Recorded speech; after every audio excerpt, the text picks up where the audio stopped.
Une défaite comme un symbole.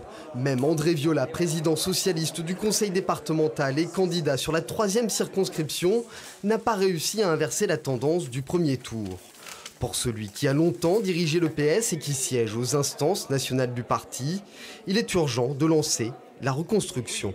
Il y a vraiment un besoin de travail de fond considérable pour nous à gauche au niveau du Parti socialiste et retisser des liens avec l'ensemble de nos partenaires. Mais le résultat qu'on a obtenu sur la circonscription me laisse penser que ces idées de gauche sont toujours vivaces et qu'il y a de l'avenir pour ces idées. Et pourtant, la déroute est sévère pour les socialistes dans l'Aude, où le PS perd ses 3 sièges de députés.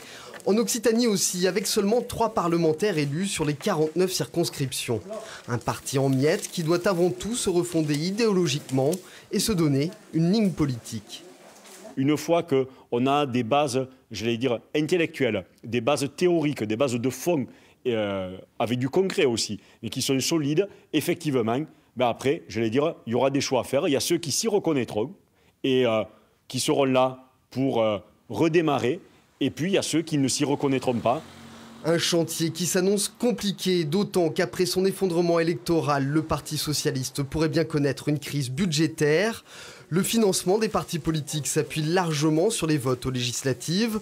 Le manque à gagner se chiffrera en millions d'euros. Pas facile de reconstruire la maison socialiste avec moins d'argent.